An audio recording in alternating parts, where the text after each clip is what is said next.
They say that age brings wisdom, but what they don't always say is how much of that wisdom is born from silence, from moments when you're no longer the center of attention, from days that pass more slowly, from the space life gives you to reflect, not because it's kind, but because it's changed. So, what really happens after you turn 75?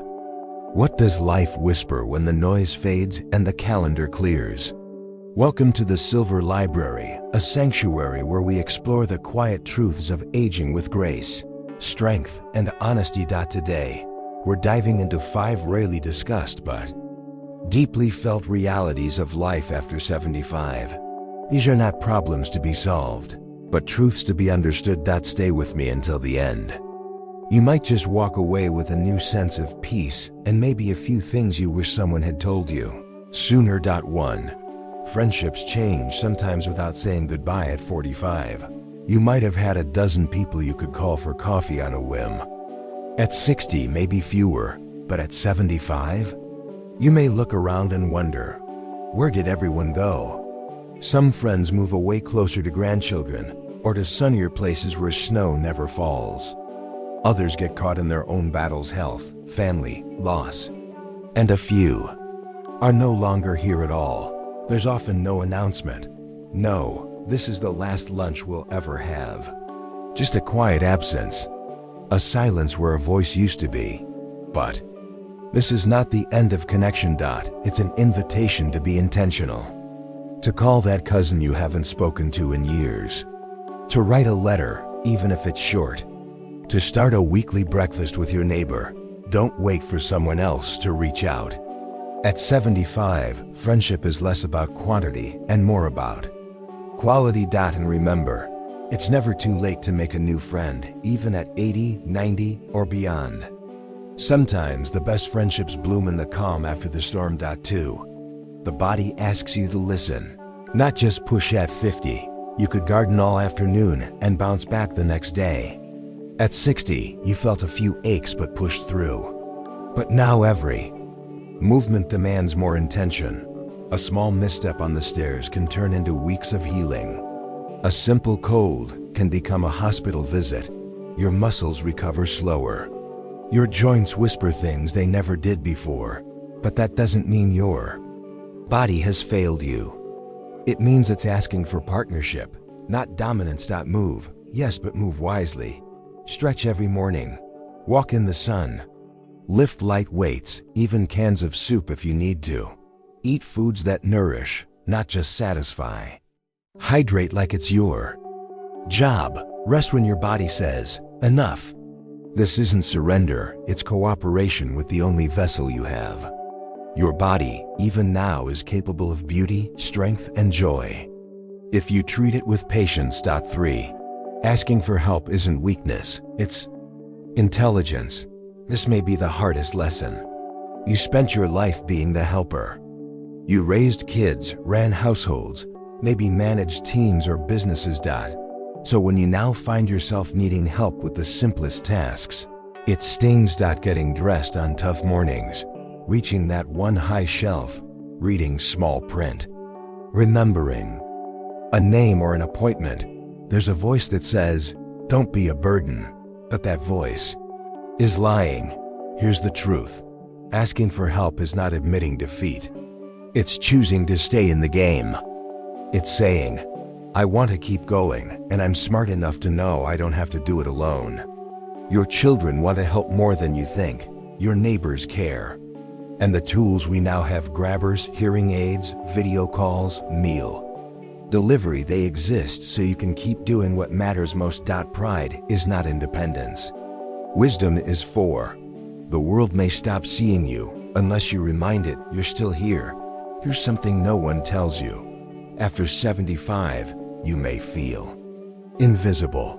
You walk into a store and they speak to your son, not you. At the doctor's office, they assume you don't understand.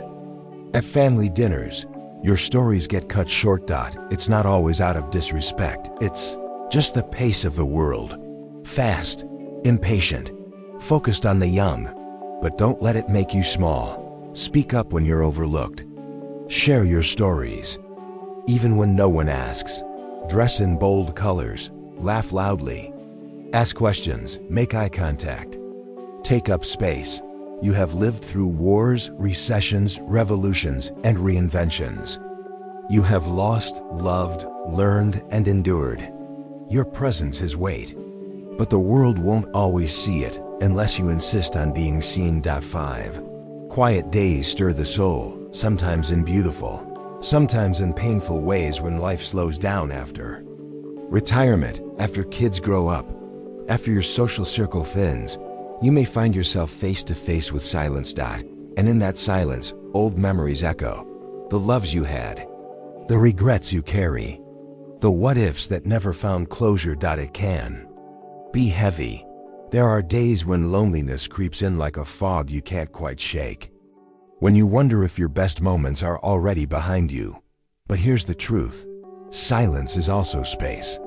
Space to reflect, yes, but also space to grow again. Write your memoir, even if only for your grandchildren. Pick up painting. Try a new language. Volunteer. Start a garden. Record videos. You are still becoming. Even now, especially now, the soul doesn't retire. It ripens. A new way to live this chapter. Let's make this clear. Life after 75 is not about simply surviving. It's about living deliberately. And here's how you can do that, starting today. Embrace the present moment. Not every day will be thrilling, but each one holds potential for meaning. Invest in your well-being. No, it's not too late. Walking, stretching, nutritious meals, small things make big shifts. Foster real connection. Join a club, call a friend, write a letter, or mentor someone younger. Celebrate your story. Don't hide your age, share it with pride. You've earned every wrinkle, every lesson. Forgive yourself, others, life. Peace is more important than being right. Laugh often. A joyful spirit is the best anti-aging remedy there is. This is the harvest, not the end. They call this season the autumn of life. But think of autumn not as the end, but as the time when the leaves are brightest, when the air is crisp and every breeze carries wisdom. This is your harvest season. Your time to gather what matters, to let go of what doesn't, and to savor every bite of this rich, hard-earned life. You are not fading. You are deepening. You are not vanishing. You are evolving. So walk forward with grace, with courage, and with the quiet joy of knowing you've made it to a place many never reach. Now make it beautiful. Thank you for joining me on the Silver Library. If this video spoke to your heart, please consider liking, subscribing, and sharing it with someone who may need these words. This is a community where age is honored, stories are sacred, and wisdom is the currency we all cherish. You matter. Your life matters. And your best moments might still be ahead. Until next time, stay strong, stay kind, and keep writing your story.